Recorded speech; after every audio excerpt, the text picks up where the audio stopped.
ქრისტე აღსდგა მოგესალმებით პირდაპირ ეთერშია ობიექტივი მე ირმა ინაშვილი გახლავართ და თქვენთან ერთად ვიქნები დაახლოებით 50 წუთის განმავლობაში. ტრადიციულად შეგიძლიათ დაგვირეკოთ, დაგვიკავშირდეთ, ჩანს ეკრანზე ჩვენი ტელეფონის ნომერი და თქვენც თქვენი აზრი გაგვიზიაროთ ყველა იმ საკითხთან დაკავშირებით, რაც მიგაჩნიათ, რომ მნიშვნელოვანია, აქტუალურია, საინტერესოა, სასიცოცხლოა თქვენთვის და ჩვენი ქვეყნისთვის. აღდგომის დღესასწაული გავიდა საქართველოს კათოლიკოს პატრიარქის სილია მეორის გარეშე, პირველი დღესასწაული აღდგომის პატრიარქის გარეშე და ჩვენი ფიქრი მის გარშემო ტრიალებს ჩვენ ულოცულობთ მისთვის და მთელი საგანძური რაც მან დაგვიტოვა ეპისტოლეების სახით. ეს არის გზამკვლევი, როგორ უნდა ვიცხოვროთ ჩვენ, რა პრინციპებს უნდა მივსდევდეთ, როგორი ადამიანები უნდა ვიყოთ, როგორ უნდა ვზრუნავდეთ ჩვენს გამოსწორებაზე და რა დიდი მნიშვნელობა აქვს. ყველა ეს ეპისტოლე იქნება სააღდგომო თუ საშობა გამსჭვალულია სულისკვეთებით, რომ ადამიანი უნდა მართლმადიდებელი ქრისტიანი უნდა მიეწებოს ღმერთს და უნდა გახდეს უკეთესი ვიდრე არის. თავარი, რასაც ხაზი ესმება ყოველთვის ამ ეპისტოლეებში არის ის, რომ უნდა იყოს ყოველი მართლმადიდებელი ქრისტიანი სინანულში, უნდა იყოს თავმდაბალი, უნდა ქონდეს სუფთა გული და აი ამ ყველაფერს უსურვებ მე საკუთარ თავსაც და თითოეულ თქვენგანსაც, სადაც არის სუფთა გული, იქ არის ღმერთი. ბევრი ვიფიქრე იმაზე, რაზე გვესაუბრა ჩვენს დღევანდელ გადაცემაში და ცხადია, ყველაზე მნიშვნელოვანი არის ჩვენი მოქალაქეების ყოველდღიური ცხოვრება. მათი საფიქრალი, სადარდებელი, საწუხარი და ამ სააღდგომო დღეებმაც კარგად გამოკვეთა რაოდენ დიდი უფსკულია მმართველ ელიტასა და ხალხს შორის. და ეს კარგად ჩანდა იმ განწყობაში, რასაც მე ვხვდებოდი ყოველდღიურად მაღაზიებში, ქუჩაში და იყო უზარმაზარი წუხილი იმასთან დაკავშირებით, რომ ყველაფერი გაძვირდა. აი ხო შექმნეს კომისია, რომელმაც იმუშავა იმაზე თითქოს და რომ ფასები შემცირებულიყო, მაგრამ ამავდროულად ელვისებური სისწრაფით გაიზარდა საკვებ პროდუქტებზე ფასები. დღეს რამდენიმე მონაცემს გაგიზიარებთ მე და თქვენც იმედია რომ ჩაერთვებით ამ ეთერში. გამოქვეყნდა მონაცემები სწორედ ამ საკვები პროდუქტების ფასებთან დაკავშირებით და 2026 წლის მარტი-აპრილის პირველი დღეების მონაცემები 10 ყველაზე მეტად გაძვირებული პროდუქტი აი ასე გამოიყურება.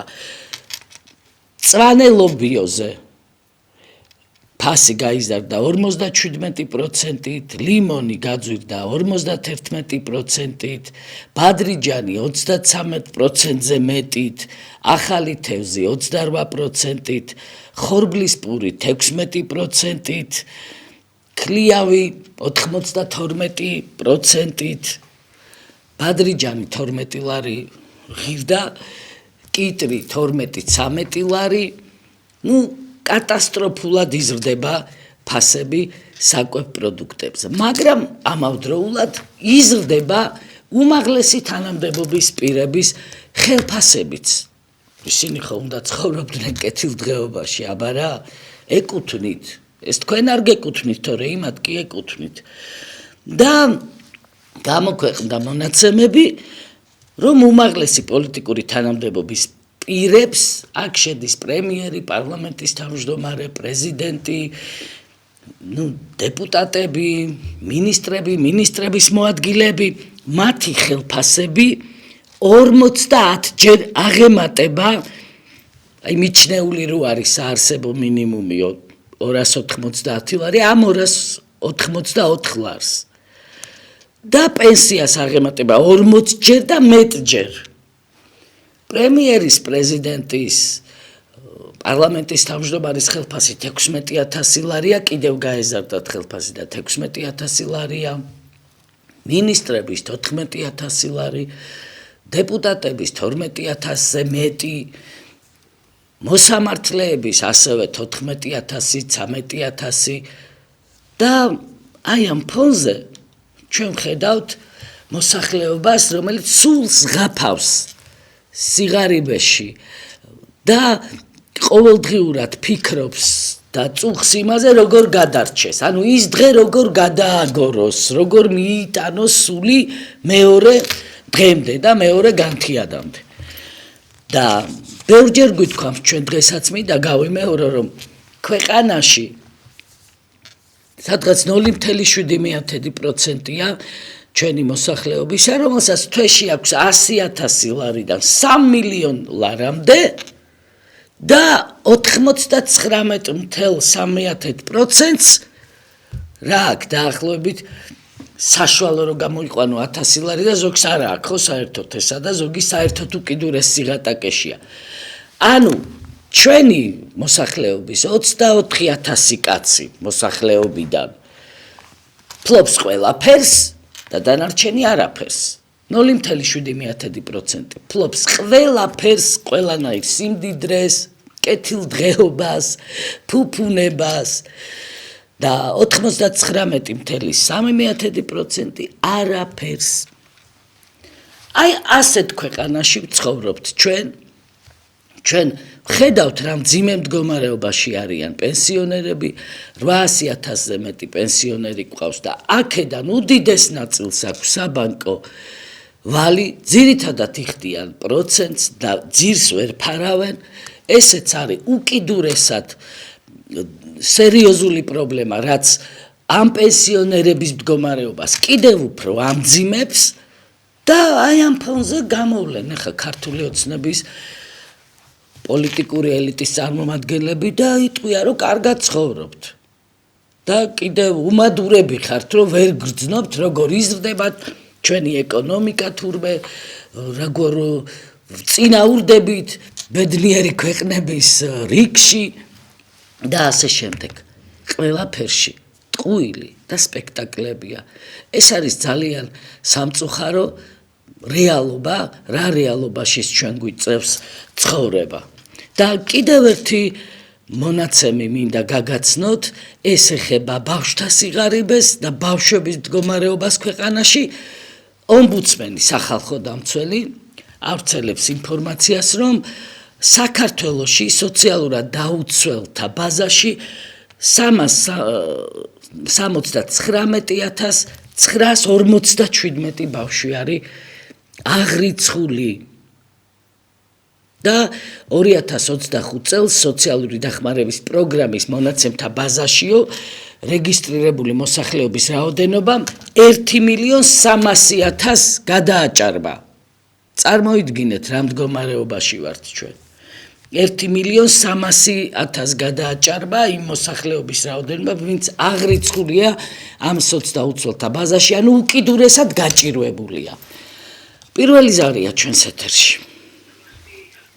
გისმენთ, გამარჯობათ. ძალიან სიამოვნებსო დავირეკავ თქვენ სიმაზე. ქალბატონი ირმა ეხლა გამოდის ტელევიზიით და თავის კომენტარს აკეთებთ. ხო, პირადად მასთან თუ შევიძლია დალაპარაკება. პირადად მე მელაპარაკებით და შეგიძლიათ ისაუბროთ. ვინ დადებით თქვენ? ირმა ინაშვილი ვარ და გისმენთ ყურადღებით. ქალბატონო ირმა. დიახ. ხო, ეხლა მისცეთ მე ვარ დათო გობეჯიშვილი. დიახ. იცი ვინა ვარ? ნატოს ალალი ბიზაშვილი. დიახ, ჩემო კარგო. ხო და მინდა რომ თქვენ გაახმაუროთ, რომ ძალიან დიდი პრობლემები გვაქვს. მე პენსიონერი ვარ უკვე. დიახ. ხო და გონელი ხო და მინდა რომ თქვენ გაახმაუროთ ჩემი აზრი იმ საკითხთან დაკავშირებით, რომ აი თქვენი აზრი და თქვენი მხარდაჭერა მინდა იმას ვქნათ გააკეთოთ საქართველოს ყველა ადამიანთან. დიახ. ხო. თქვენ ახლა ონიდან გვიკავშირდებით? ხო, რა არის, ხო, თუნდაც ხვალისმის სხვა. არა, კარგად ისმის, უბრალოდ მე დღეს ვსაუბრობ სოციალურ პრობლემებზე და მოგვიყევით, აი როგორ ცხოვრობს ონში ხალხი. ძალიან ცუდად. ძალიან ცუდად, კარგად რო ცხოვრობდეს, ონიდან ყველა აპირებს წასვლას. ამისი მიზეზი რა არის? რა არის მიზეზი და არასწორი პოლიტიკა მთავრობის. აბა რო გვიმტკიცებენ რომ ხალხი კარგად ცხოვრობსო, ეკონომიკა იზრდებაო, თქვენ ეგენი სულელები არიან. თვითონაც ცხოვრობენ კარგად ჩვენი ხარჯზე და იმიტომ. როგორ ფიქრობთ, ონში არის პოტენციალი რომ მოსახლეობა უკეთესად ცხოვრობდეს, ვიდრე ცხოვრობს? უნიკალური, თქვენი ხელმძღვანელობა უნდა, მეტი არაფერი. და აი თქვენ რო იყოთ, თქვათ ხელმძღვანელი, რას გააკეთებდით პირველ რიგში? რას შეცვლიდით? აი გეტყვით ახლა ყველაფერს. ელექტროსადგურს ავაშენებდი ისეთს, რომელიც ეკონომიურ ეფექტს მისცემდა ყველას. და დაუწევდი ფასებს, დაუწევდი იმასა და პენსიონერებს მოუმატებდი 200 ლარიანს სუბსიდიად. დიდი მადლობა, მადლობთ საინტერესო ზარისთვის, მოკითხვა ონს და ონელებს. იმედია ამ ზაფხულში აუცილებლად ჩამოვალ და მოგინახულებთ. საერთოდ ვაპირებ მთელი საქართველოს შემოვიარო, ყველა კუთხე მოვიარო, როგორც ადრე დავდიოდით და აუცილებლად რაჭაში ჩამოვალ და გნახავთ. ჩვენ საუბრობთ დღეს იმ პრობლემებზე, რაზეც ისედაც ბევრჯერ გვისაუბრია ობიექტივის ეთერით, როგორ ცხოვრობს საქართველოს რიგითი მოქალაქე და რაოდენ დიდ გაჭირვებაშია დღეს ხალხი. მე ნახე საკუთარი თვალით მაღაზიაში ადამიანები, რომლებიც ვერ ახერხებდნენ საკუთარი შვილებისთვის ელემენტარული ტკბილეული შეძენასაც კი, რომ არაფერი ვთქვათ იქ რაღაცა სხვა დანარჩენ ხორცზე და თევზზე და ასე შემდეგ. და ეს იყო ძალიან მძიმე მოსასმენი, რასაც ეს ადამიანები მიყვებოდნენ და მძიმე აღსაქმელი და გასააზრებელი, იმიტომ რომ ჩვენს ქვეყანას ნამდვილად აქვს იმისი პოტენციალი, რომ არ ვიყოთ ესეთ უკიდეგანო სიღარიბეში და სიღატაკეში და ეს 24,000 წურბელა სისხლს არ წოვდეს დანარჩენ საქართველოს და მოგეხსენებათ ახლა ამ მილიონებს და მილიარდებს აიდან შეულობენ თქვენ ხარჯზე, თითოეული ჩვენგანის ხარჯზე, ბიუჯეტის ხარჯზე. აბა ახლა საწარმო აქ არ არის, ქარხანა აქ არ არის, დოვლათი აქ არ იქნება, ეკონომიკა აბსოლუტურად არ დგას არაფერზე, გარდა ცარიელი ყალბი ციფრებისა.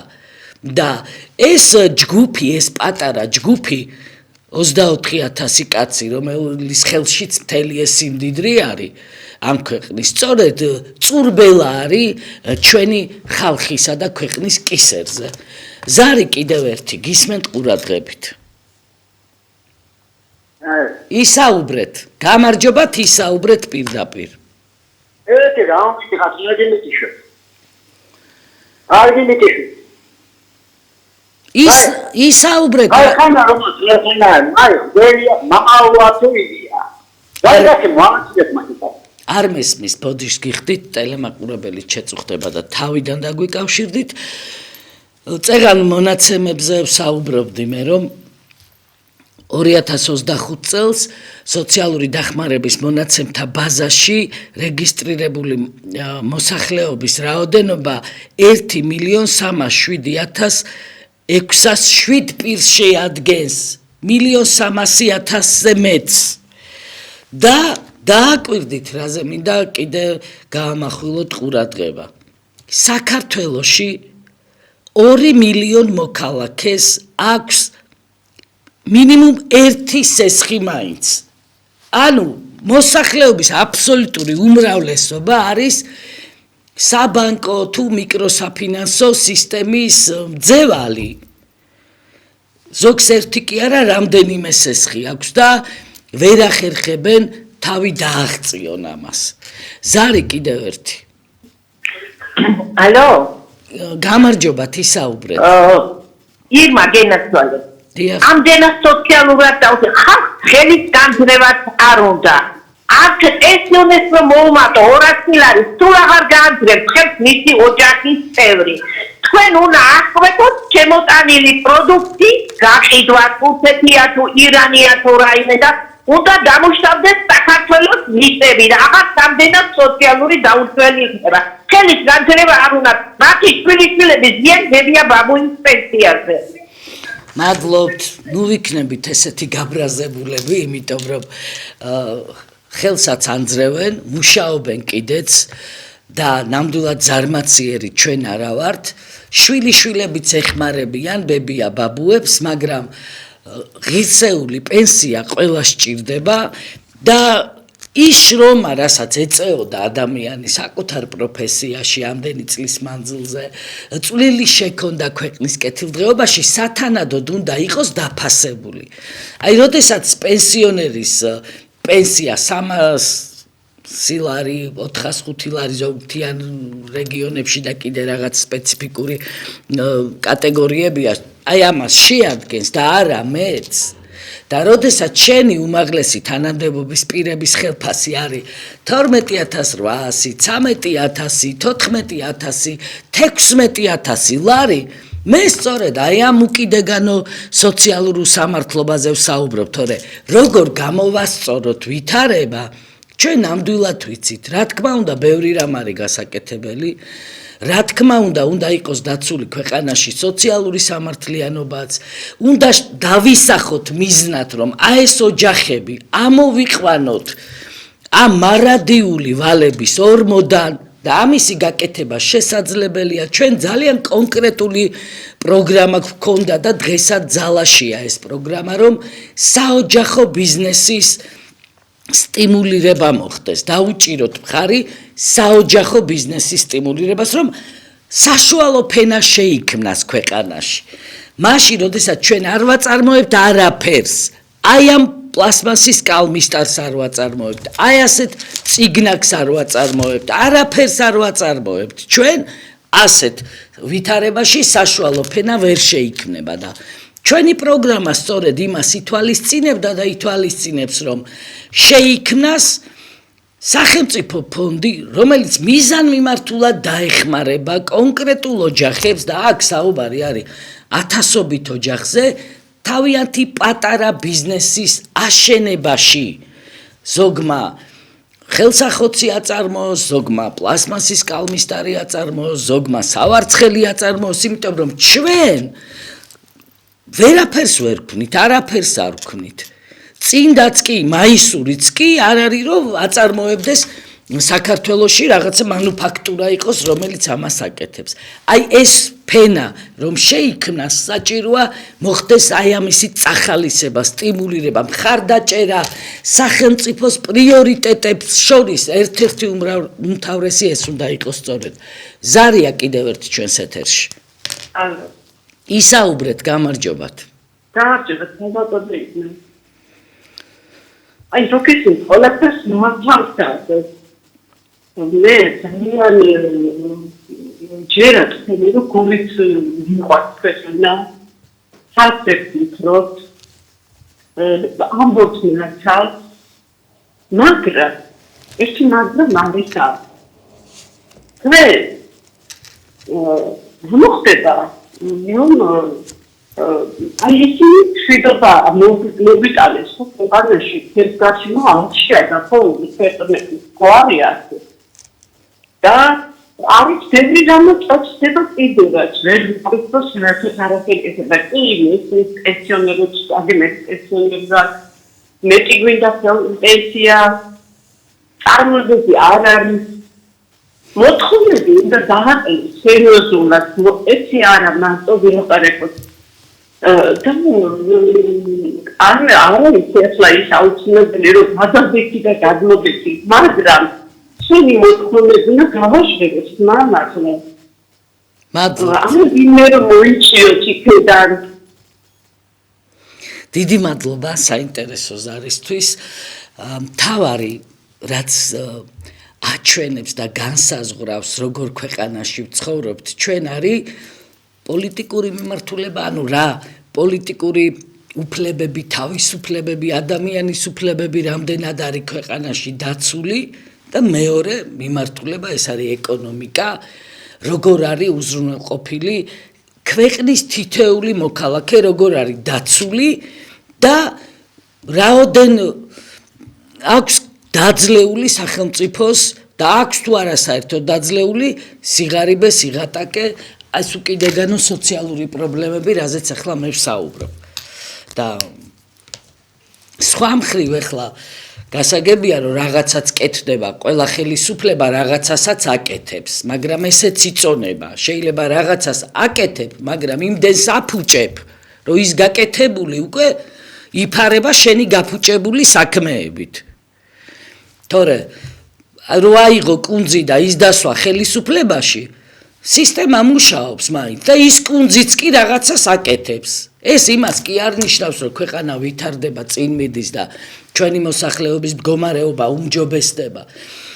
ძალიან ღრმა ანალიზი ჭირდება იმას და შედგენა პროგრამის, ეკონომიკური პროგრამის, როგორ დავაყენოთ ქვეყანა ფეხზე. და მე რასაც უსმენდი ქართული ოცნების წარმომადგენლების გამოსვლებს, ვითომ დებატები რო აქ ახლა და გამოდიან და ლაპარაკობენ, მართალია ეკონომისტი არა ვარ მე, მაგრამ ეს არის აბსოლუტური დილეტანტიზმი. საერთოდ არ აქვთ გააზრებული სიღრმისეულად რა არის ეკონომიკა. თორე ეს ეკონომიკა არ არის მარტო შენი ციფრების ბრახაბრუხი, ის ძალიან ბევრ პარამეტრს მოიცავს და შეიძლება ეს პარამეტრები გამოხვიდე და ილაპარაკო და ეს ციფრები აბრახუნო და შეეცადო რომ მოსახლეობა რაღაცა მოუქონო თავი, ვითომ აი წინ მივდივართ. და ეს მოსახლეობა ეხა ვერ აგრძნობს როგორ ცხოვრობს, საკუთარი ოჯახის მაგალითზე ვერ ხვდება ამას. ყველაფერს ხვდება. ჩვენ ცხოვრობ ძალიან მძიმე ეპოქაში საერთოდ და ქვეყანაშიც მძიმე მდგომარეობაა და ხაზგასმით მინდა ვთქვა რომ შესაძლებელია ამისი გამოსწორება, შესაძლებელია. უბრალოდ კომპეტენტური ხალხის ხელში უნდა იყოს. გადაწყვეტილების მიმღები პირები უნდა იყვნენ კომპეტენტურები. ზარი კიდევ ერთი. გამარჯობა. აი თან განეთ როგორ უნდა გამოსწორდეს. მე გეტყვით როგორ უნდა გამოსწორდეს. ძანეთ. როგორ ხათიშვილი და მაგისტრალებმა რო ანაბრები მოუყარეს ხარ, ხო? მე წრები ამაზე ლაპარაკობ და ვიძახი რომ ეს გაჩერებული საწარმოებები რამე და ოჯახები შეიკრიბნენ 10-20 ოჯახი თითო საწარმო რომისზე დოლარით შეიქმნება და ეს ხალხი ამოისუნთქება და ამოისუნთქავს და გამოსწორდება ქვეყანას ასე ის კი არა რომ რაღაცა პრაქტიკის პასტები შექმნა თან ფურცელი რეული ან რაღაცა აი ეს გლობალურად უნდა შევხედოთ თორე ის რო გავიდა რომ ტრილიონი უნდა დავიწყო. მადლობთ. ყველა ქვეყანა სხვათა შორის პირველ რიგში მიზნად ისახავდა აი ესეთი ფენის, საშუალო ფენის შექმნას, როდესაც ეკონომიკური კრიზისიდან და სიდუხჭირიდან გამოსვლის გეგმას სახავდა. თუმცა ჩვენ ახლა თქვენ რაზეც საუბრობთ, გაცილებით დიდ პროექტებზე გვისაუბრია კიდევ ამ ეთერში ის რომ ციფრული ეკონომიკის განვითარება უნდა უწეს, ციფრული ტექნოლოგიების განვითარებისკენ უნდა ავიღოთ გეზი და მით უმეტეს ჩვენ სერს აქვს საოცარი ნიჭი მათემატიკაში, პროგრამირების დარგში, გვაქვს სამეცნიერო კერები, ეს უნდა გამოვიყენოთ, ახალგაზრდობა უნდა ჩავრთოთ ამ კოლ-ცენტრებში კი არ უნდა ვაგზავნიდეთ ჩვენს ახალგაზრდებს და იქ კი არ უნდა ასაქმებდეთ, ამას სახელმწიფო აკეთებდა. ამ კოლ-ცენტრებს მე კი არ ვაკეთებდი და თქვენ ხელისუფლების ხელშეწყობით და მფარველობის ქვეშ მოქმედებდა ეს კოლ-ცენტრები და ამდენი ახალგაზრდა იყო დასაქმებული იქ და თაღლითებად ზრდიდნენ იქ და ზრდიან ჩვენი შვილების თაობას. აფერისტებად და თაღლითებად და ეს ამას კი არ უნდა აკეთებდეს ხელისუფლება და ამას კი არ უნდა უწყობდეს ხელს თან ვითომ რომ კოლცენტრებს ვებრძვით და მეორე ხელით ამ კოლცენტრებს რომ ფარველობდნენ და მფარველობენ ეხლა სხვა ჯგუფების ხელში გადავიდა ის ყველაფერი არამედ გეზი უნდა იყოს აღებული სწორედ აი ამ ციფრული ტექნოლოგიების განვითარება აქ უნდა ჩავრთოთ ახალგაზრდობა აფერისტებად კი არ უნდა ვზრდიდეთ მეცნიერ თაობას უნდა ვზრდიდეთ ამაზე უნდა ზრუნავდეს სახელმწიფო ზარი კიდევ ერთი ისაუბრეთ მოგესალმებით ძვირფასო ხარბატონო გამარჯობათ საქართველოს დედაკაცო ასე გიწოდებ დედა კაცო მოგესალმებით რამიდა ხარბატონო ერმა ფოტო დამირეკია და ვამბობ ეს კარგი დიდი ბევრი სინაპრევიდან ერთ-ერთი და ყავდა და ვახტა ტელეფონა სასწი ადგილობდა ნება ხაიხლა უზენად რო დავახტა თემა და არტი ხელა და არტი რავი რაღაც დაყვედური ხილო ქრისტიან არაფარო პასარაკსარგე ხოდა ისე დონეზე ისე დიპლომატიურად გეწოდა რომ გაწეჭრდებოდი ამის რამიდა თქვა თავი არის ქრისტიანული ნამუსი ქრისტიანული ნამუსი ადამიანს ეს ნამუსი არ გააჩნია ის არცი საქმეს მოკიდეთ ხელს რაც არის და არცივას იწვის რაც არის მოუსმეს ფალტა დაუჯერებდა ამის ბენი დამალი არის ნამუსი რომელიც 1915 ზოგადი იქნება გახდა ნამუსიანი ხალხი შეგნებული ამ ყველანაირად დაჭაგრეს ყველანაირად შეგენთანეს ყველანაირად გული გაუწესეს ეს ვაკიმართავს ეს ფერტელტუბლე აი ნამუსი ამ თავი და რა როგორ მოუვალ არ ვიცი თქვენ ასეთი ამიტაცი ალბათ ისევ ქრისტიანული საქმე ალბათ აი თქვენ როგორ ფიქრობთ რაზეც მე ვსაუბრობ ამ გადაცემაში ახლა და სხვადასხვა მონაცემებიც მოვიყვანე სხვადასხვა პრობლემებს შევეხე როგორ ცხოვრობს დღეს ხალხი აი თქვენ როგორ ცხოვრობთ მაფატიე მე როგორ ცხოვრობ და აი მართლა რომ მაქვს იმდენი დონე და თქონა ელემენტარული რომ აი ამ უნამისով და გაჭირებას შევეგმო და რაღაცნაირად არ უაუგო თორე თუ ეხლა როგორ არის ტემპორება თუ ცხოვრება ქვია მე ჩემი სიმართლე სამსახური მაგ დასაბუთი ჩემი კაცოდი სამსახური მაგ დასაბუთი ახლა პენსიონერი ვარ და როგორც იქნება აუვალ ო აი ებდი მაგრამ ფათაშური 1915 წელი რომ ახსენე ხალხზე ძალიან ნამდვილია რა ვქნა დიდამიწინო მინდა არა მე ახლა პოპლად ცხოვრობ გოისას დონე ძალიან ცოტა დონე და გეკითხებიან მაგრამ არ გიჯერებ დონე ვერ არის ამ ფაქტი დონე ვერ არის რომელიც ორკაპიგზელი კიდება სამჯერ ვიყავ ეს სოფელში კომისიის წევრი ყველა სამჯერ ვიყავ არ ჩაგვიტანო რომ არ წერნები მაგრამ ამ ხალხის ტექსტი რა ძალამქო და მარტო ვიღაცა მაგრამ აი ეს ვაცმევინე უზე ვერავინ არ ეცინა ფულიც კი ჩავედა ისეთი წამდე დავახი ფერმა სოფელმა და გორმა იქ რომ პირველი სუბსაგაციო გაფიქე არამე და არ თავიდე თითქმის დამაკარი ხო სანავარებეთ აი ასე დემოკრატიული რა ვქნა ცხოვრობ რა მადლობთ დიდი მადლობა რა ვქნა ცხოვრობ რა აი ესეა ჩვენი საქმე სამწუხაროდ და იცით რაზე მწყდება გული ყველაზე მეტად ამას წინათ სახლიდან სამსახურში ტაქსით მოვდიოდი და ახალგაზრდა ბიჭი იყო მძღოლი რომ უკვე წასული არის საქართველოდან ეს რამდენიმე დღის წინ მოხდა და მეორე დღეს მიდიოდა გერმანიაში სამუშაოდ და გზაში ერთმანეთს გავესაუბრეთ ეს ახალგაზრდა კაცი მეუბნება რომ სამი შვილი მყავს ძღოლი ვარ ტაქსის და კი ვახერხებ იმდენს რომ საღამოს საკვები მივიტანო სახლში მაგრამ იურისტის დიპლომით მე კიდევ საფინანსო ფაკულტეტიც დაამთავრა ანუ მეორე პროფესიაც აქვს ვერსად ვერ დავსაქმდი ვერ ვიპოვე ჩემი ადგილიო და წავიდა გერმანიაში რომ მუშად იმუშაოს ყველაზე მეტად გული მწყდება იმაზე რომ ჩვენი თანამოქალაქეები ვერ ხედავენ ვერც საკუთარ თავს, ვერც საკუთარ მომავალს, ჩვენსავე ქვეყანაში გესმით? აი ეს ვიღაცა გადამთიელი მოდის საქართველოში იწყობს ცხოვრებას აქ აშენებს რაღაცა თავის მომავალს კეთილ დღეობას და ჩვენ საქართველოს მოქალაქეები ვფიქრობთ იმაზე როგორ დავაღწიოთ თავის საკუთარ სამშობლოს და არანაირი პირობები აქ არ არის სამწუხაროდ იმისათვის რომ აი ესეთი ხალხი როგორიც ეს ტაქსის ძღოლი იყო ახალგაზრდა კაცი ვიღაცამ დაინახოს ვიღაცამ შეაფასოს ვიღაცამ დაასაქმოს ვიღაცა გვერდში დაუდგეს არა აქ თუ პატრონი არ აკავს ყველა გადაგივლის და გაგაუთოვებს ვინ თქვა რომ ეს შეიცვალა ეს სისტემა რომ თუ ადამიანს პატრონი არ აკავს მაინც ვერავინ ვერსად ვერაფერს ვერ გაიტანს სამწუხაროდ და აი ეს ორი დიპლომით ძალიან მაღალი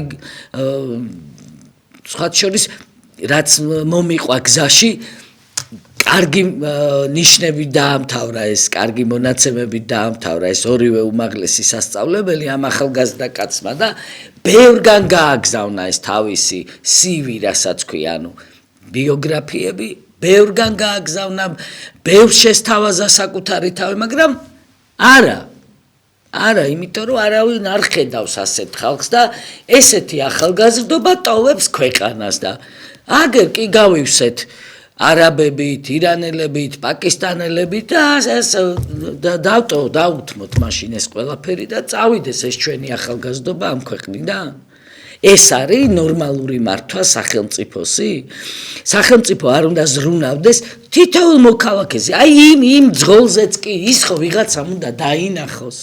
ვიღაცამ უნდა შეაფასოს, დააფასო, რა დაფასებაზე ვლაპარაკობ ჩვენ.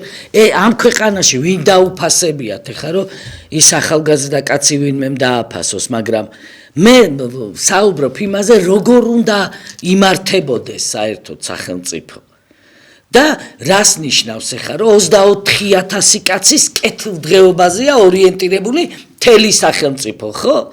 და 99.3% ალალბედზეა რა, ბედისანაბარა და კიდე დიდი ნაწილი სიღატაკეში. ეს არის სახელმწიფოს მართვა და ეს არის ამ ხელისუფლების წარამარა რო იმეორებენ აყვავებული ეკონომიკა? ეს ხო ტყუილი და ბლეფია ეს ყველაფერი, ეს ხო სპექტაკლებია, იგივე ის დებატები, ეს სპექტაკლია, მეტი კი არაფერი. იმ დებატში მიყავთ ის ხალხი, ვიც თვითონ უნდა რომ მიიყვანოს. ესე აქ დაწყობილი ყველაფერი. მე მინდა ეს პარტია მივა იმ დებატში, არ მინდა არ მივა. მე მინდა გავცემ პასუხს, არ მინდა არ გავცემ პასუხს. აი ესეთი სისტემა ჩამოყალიბდა და ჩამოაყალიბა ეს სისტემა კობახიძემ. იმიტომ რომ სხვა წინა პრემიერების დროს ასე თუ ისე რაღაცა ჟანგბადი იყო, ქვეყანა არ იყო ესეთ უბედურებაში, რა უბედურებაშიც ამ 2 წლის მანძილზე ჩავარდა. და ღრმავდება კიდე ეს უბედურება და ღრმავდება და დასასრული ამას არ უჩანს. და არც გამოუჩნდება ეს დასასრული, სანამ ამ ბატონ კობახიძეს არ მიაბრძანებენ იმ პოსტიდან. რომელზეც სხვა შორის სრულიად დაუმსახურებლად განამწესეს. და რაღაცა უნდა შეიცვალოს, რაღაცა უნდა გარდატყდეს და კარგი იქნება თუ ამაზე იფიქრებს, ვინც უნდა იფიქროს, ვინც დანიშნა კობახიძე იქა და დასვა, აი ის კაცი თუ იფიქრებს ამაზე, კარგი იქნება. თორემ ამ ბოლო 2 წლის მანძილზე პოლიტიკური მიმართულება იქნება, სოციალური, ეკონომიკური, ყველგან უბედურება და ყველგან ცეცხლი და კოცონები დაანთო ამ კაცმა და ეხლა ხო არ გადავაყოლებთ თელ ქვეყანას ამ ერთ ადამიანს არა? კოცონებს კი არ უნდა ანთებდეს ხელისუფლება, უნდა აკრობდეს. და უნდა ქვეყანა სიყვარულით იმართებოდეს. ამ ცინიზმით, ტყუილით და ბროტი განზრახვებით კი არა რომ იმას მოვსპობ, ამას გავაუთოებ, იმას გავაკრობ, ამას დავაწინაურებ, ეს არ არის სახელმწიფოს მართვა. და არ ვიცი მე საერთოდ რა სახელი ქვია იმას, რა სისტემაში დღეს ჩვენა ვართ. ზარი კიდევ ერთი ჩვენს ეთერში. კრისტია, ჭეშმარიტად აღსდგა. მუდამ თქვენი მაყურებელი და თქვენ გვერდით ყოფით თქვენი ამომრჩეველი.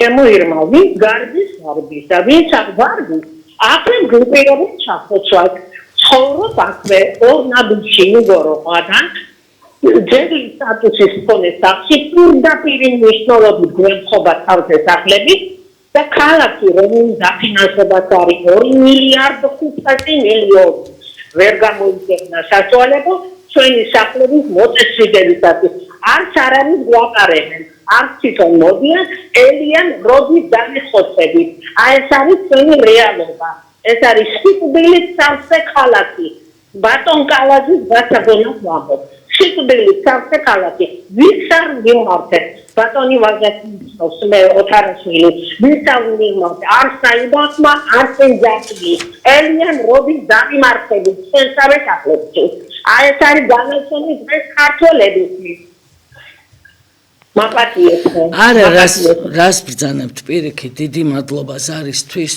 დიდი მადლობა და მძიმე არის რა ესეთი ინფორმაციების მოსმენა ძალიან მძიმეა და მით უმეტეს აი რო თენდება ხო ჟურნალისტის პროფესიიდან გამომდინარე პირველ რიგში რასაკეთებს ადამიანი კითხულობს ახალ ამბებს საქართველოს ახალ ამბებს საერთაშორისო ახალ ამბებს და აი ამ ამბებს შორის კიდევ ერთ-ერთი საფინანსო ინტერნეტ გამოცემაა და მან გაავრცელა მონაცემები და კითხულობდი დღეს რომ საქართველოში ყოველ მეორე ადამიანს კიდე ამ თემას ვაგრძელებ აქვს საფინანსო სექტორის ვალი ბანკების და საკრედიტო დაწესებულებების ყოველ მეორე მოქალაქეს ნახეთ ხოლო ყოველ მეათე მოქალაქეს უფიქსირდება ვადაგადაცილება ანუ ვერ იხდის ხალხი იმ პროცენტს და ვეღარ უმკლავდება იმიტომ რომ მე აი ზარს უპასუხოთ და მე რაღაც ჩემს მოსაზრებას გეტყვით კიდე რატო ვერ ამოდის ხალხი ამ ვალიდან იმიტომ რომ თვიდან თვემდე ვალს იღებს კიდე რომ გადარჩეს ზარი გისმენთ ყურადღებით ისაუბრეთ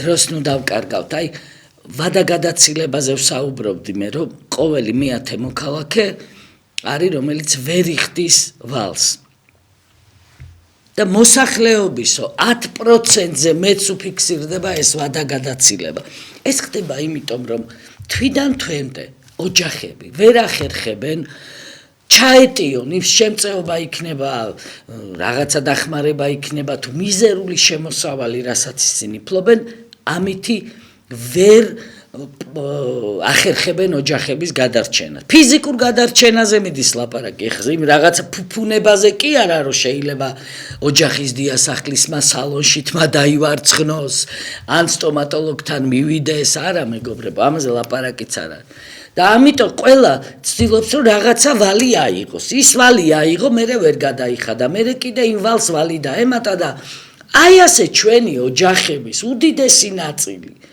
ვარდება ვალების ორმოში საიდანაც ვეღარ ამოდის ეს მარადიული ორმო არის ვალების ორმო და ამ პროცესში თუ სახელმწიფო არ ჩაერია იმანან დასახა გეგმა როგორ უნდა გადაარჩინოს ეს ხალხი როგორ უნდა დაეხმაროს ამ ვალებიდან ამოსვლაში ეს გაღრმავდება და გაღრმავდება და ეს 24,000 კაცი მუდმივად იჯდება ჩვენი სახელმწიფოს და ხალხის კისერზე აი იქნება ეს ზარი კიდევ ერთი ჭეშმარიტად აღსდგა ეხლა ისეთი თემა ისეთი პრეტენზია მაგალითად სული ვიტერო პატრონი კონტექსტ ეხლა ძირა რეგიდა ვიქია რეალური სიდუქტურა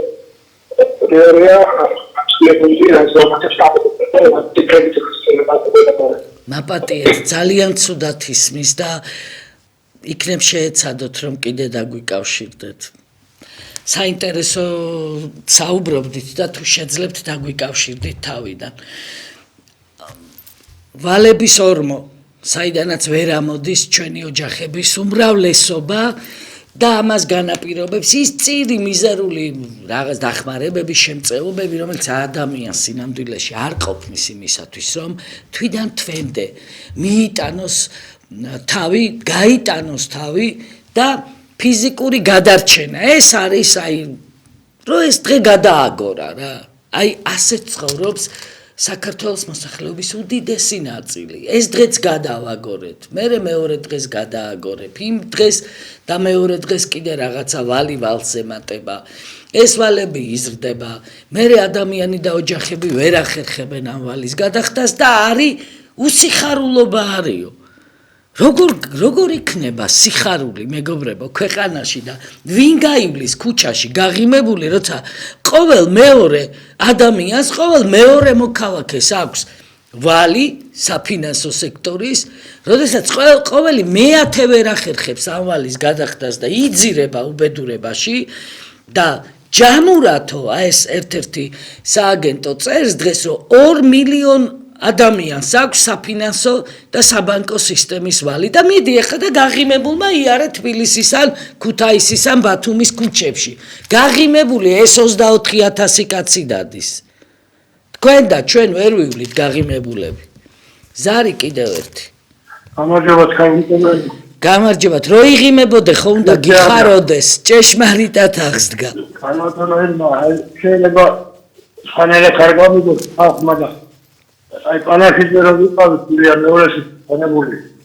აი ამდენ იმდენ ხალხი რომ დაიძრება, იმას კიდევ აღარ დაუდგება ვერტივალი და ლეპოვახი.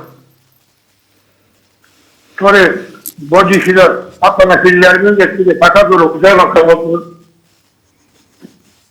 ბოდიში არა რას ბრძანებთ საბოდიშო რა არის პირიქით დიდი მადლობა ზარისთვის დაგვირეკეთ კიდევ არის ცოტა დრო და შეგვიძლია თქვენი ზარების თქვენი მოსაზრებების მოსმენა რა ძალიან მნიშვნელოვანია იმიტომ რომ უნდა ისმოდეს ქართველი ხალხის ხმა ჩვენს ეთერში ამიტომ არის ობიექტივი გამორჩეული ტელევიზია ზარი კიდევ ერთი ხოთერან სულად ისმოდა ეხლა არ ვიცი კარგად კი კარგად ისმის ბრძანეთ ხო ესე იგი რა დეთანხმებით ხო იმას რომ ერთი რა არის რეალობა ამ ჩვენ სოციალურ-ეკონომიკაში და მეორეა რასაც ჩვენ მართალი გუნდი ციფრებით და ტაბლოზე რაც ეხება საშუალო სამაში ერთი მინდა თქვა რომ ბიზნეს რაციონალურად მეტი ხელშეწყობა ესა ჩვენი გადაცემა ჩემანებს თავი უნდა დავანებოთ რაღაცა ის მომიზედებული თემონგეროარი გარშემო ხედავთ რა ხდება სწორედ უნდა შეაფასოთ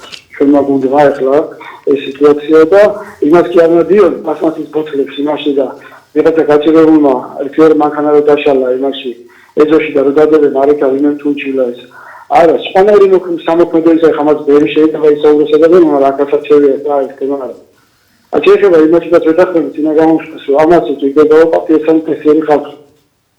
ელების დროს ეკონომიკა იყო ძალიან მაღალ იმ დროისთვის ძალიან მაღალ ნიშნულზე. იმიტომ რომ 10 კაცი ნახა იმან, 10 ინტელექტუალი რა.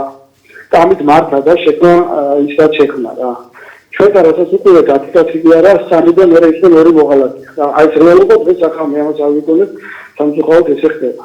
მაშინ რაღაცა შემიაგდო მოკრიტროთ ჩემი საქმე სადღაც მე ჩაიწერეს კონსტიტუციაში რაღაცა ამას ამ კრიტერიუმის არ აკმაყოფილებს ეს კაცი ეს პიროვნება ხო ეს არ უნდა მოხდეს იქა პარლამენტში უმრავლესობაში მაგრამ ვერ საკითხი ხედავ რაღაცა ოპოზიციაში იქაც ამასთან რაღაცაზე მიანიშნუდა იმ რაც იმათება აქცია თუ რაც არის იქ ვიღმე ამისთან რაღაცა დაფიქსირებს რა თქვენ შეიძლება ისეთ კი ბატონო გეთახმებით ჩვენ საზოგადოებრივ ხართ მაგრამ აი ეს თემები ასე გაჟღერებული მე არ ვინახავს პოლიტიკას რაღაცა იმ საერთო შეგროვებები რასაც ეხლა წერა მithვა ბატონო დავიდრებითო და ესე დაიდარი კი არა თუ გინდა იმით გადადი რაღაცა ქვია გაიხმარე კიდე რაღაცები და ვიღაცები მაგრამ თუ სწორი დათქმები ატყვი და სწორი მიმართულება არ დასახეთ და ის რაც კივა დღეს და რაც მინუსი და იცით გამოსწორება საჭირო სწორად მაგრამ სწორი პროტესტი თუ არის და მე არის სხვანაირად ვერ ხედავ ამ სწორ პროტესტს ვერ ხედავ სწორი მოთხოვნა არა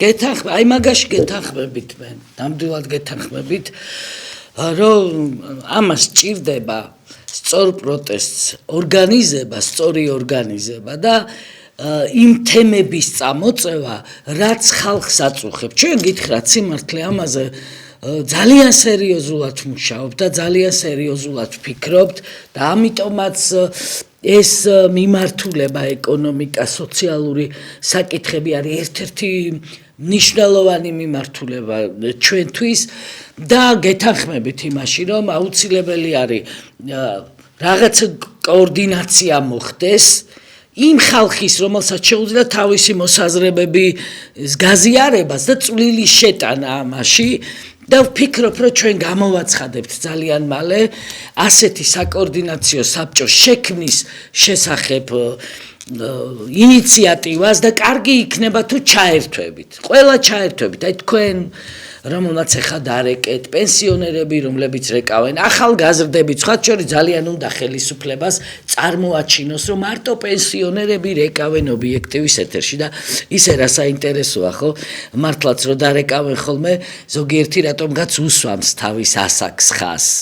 მეგობრებო, ზოგიერთს ისეთი ახალგაზრდული ხმა გაქვთ, რომ ამ ასაკზე ხაზგასმა მაინც და მაინც არ არის საჭირო, იმიტომ რომ ეს ოცნების წისქვილზე ასხამს წყალს, რომ აი მხოლოდ მოხუცები რეკავენ ობიექტივის ეთერში და ისე სხვათა შორის ერთი ქალბატონი რაღაცნაირად ტყუილშიც ვამხილეთ, რომ 94 წლის ქალბატონი გიკავშირდებითო და მე უცბად რომ ვკითხეთ რომელ წელს დაიბადეთო და 1968 წელსო წამოწდა, ამასაც სპეციალურად აკეთებენ. ამას რატო მოვყევი ახლა ესა? ახალგაზრდა იქნება, ხანდაზმული იქნება, საშუალო ასაკის ადამიანი იქნება, ჩვენ მოვიწევთ ყველას. იმ პენსიონერის გამოცდილებას მე ძალიან ვაფასებ და მათ შეუძლიათ შემატონ აი ამ ჩვენ ერთობა საკოორდინაციო საბჭოს მნიშვნელოვანი წვლილი შეიტანონ ამაში. ზარი მოვასწრებთ, მე მგონი არ მინდა რომ დავტოვოთ და გისმენთ? გამარჯობა. დიახ, პირდაპირ ისაუბრეთ. გამარჯობა. ზოგჯერ საკუთარ მოხდით პრეზიდენტ. და რა მაინტერესებს იცით? ხო, ეხლა ბანკს ასეთი უბრალოდ ჩემთვის რაღაც გადაწყვეტილება, რომ ეს ოპოზიციური პარტიები რომ მართავენ აქციებს პარლამენტში. ბევრჯერ გაჟღერებულა ტელევიზიით, რომ უნდა შეიცვალოს ეს თავრობა, მაგრამ ამ თავრობის ძირითადი ხელმძღვანელი ყველა ვიცით, რომ არის არაფორმალური მმართველი ივანიშვილის სახით. რატომ არ შეიძლება, რომ ეს აქციები გაიმართოს იქ, სადაც ბინადრობს თავად ივანიშვილი? ეს ერთი. მეორედ, რამდენჯერ იყო დაპირება, ხომ თავიდან როდესაც მოვიდა ხელისუფლებაში და მოდიოდა იქიდან დაპირებული, რომ ეს საბანკო გადასახადები იქნებოდა შემცირებული და ნულოვანი პროცენტი და ასე შემდეგ. მე მაგალითად პირადად მოსვლამდე ვიყავი უფრო მდიდარი და ეხლა ვარ ყველაზე ღარიბი. იმიტომ რომ ბანკების პროცენტი ანადგურებს მოსახლეობას. კი ბატონო. ესეთი ძალიან პირველ რიგში მაინც მინდოდა რომ მოგელოცა აღდგომის დღესასწაული და გილოცავ ქრისტიანსა. ჭეშმარიტად მეც გილოცავ. მაგრამ მე კიდევ ასეთი შეხედულება მაქვს, რომ ხელისუფლებაში დღეს ვინც არის, მე მგონი არც ერთი ქართველი არ უნდა იყოს. იმიტომ რომ ქართველმა ასე გაწიროს სამშობლო და საქართველო მე არასოდეს არ მიგახია მთელი ისტორიის მანძილზე, რაც ჩვენი ქვეყანა არსებობს. მე ვფიქრობ, რომ საჭირო არის ყველა ოპოზიციური პარტიის გაერთიანება, ვისაც გამოყავს ხალხი დემონსტრაციაზე, აქციაზე, პარლამენტის იქ არ უნდა იყრიბებოდეს ხალხი. ხალხი უნდა მივიდეს თავარ შემოქმედთან, ვინც არის ამის შემოქმედი. კეთილი, მადლობთ ზარისთვის. სიმართლე გითხრათ, ვერ გეტყვით ის პარტიები იქ რო იკრიბებიან, ვინ რას გეგმავს და ვინ რას სახავს კიდე რა გეგმებს, ეს მათი გეზია, მათი გეგმებია და სადაც უნდა იქ წავიდნენ, იქ დადგნენ და იქ პროტესტონ. ჩვენ გვაქვს დიდი ერთობა ტრადიციონალისტური პარტიებისა. ეს წეღარო თქვი რომ ვფიქრობთ, მსჯელობთ, როგორ ვიმოქმედოთ, რა გეზი ავიღოთ, სწორედ ამ პარტიებთან ერთად ვფიქრობთ. ეს არის პატრიოტთა ერთობა და აუცილებლად აი რაღაცა საკოორდინაციო საბჭოზე ვსაუბრობდი მე და აი ამ საბჭოს შექმნის შესახებ აუცილებლად ჩვენ ცოტა ხანში უფრო მეტ ინფორმაციას მოგაწვდით, რომ ჩაერთოთ, თითოეული თქვენგანი ჩაერთოს ამაში და თქვენი ეს აზრები, თქვენი იდეები, თქვენი წინადადებები გაგვიზიაროთ და ერთობლივად ვიმოქმედოთ. იმიტომ რომ აუცილებელია იცით მოქმედება და აუცილებელია რომ ჩვენი ქვეყანა დავიცვათ და ჩვენი ხალხი დავიცვათ და ყველაზე მნიშვნელოვანი არის რომ აქ გაიხაროს ჩვენმა თანამემამულებმა საკუთარ სამშობლოში გაიხარონ და იპოვონ საკუთარი და მათი ოჯახების და მათი შვილების მომავალი. დიდი მადლობა აქტიურობისთვის, დიდი მადლობა ასეთი ჩართულობისთვის ობიექტივის პირდაპირ ეთერში. მე დროებით გემშვიდობებით, ობიექტივი კი განაგრძობს მაუწყებლობას. ნახვამდის.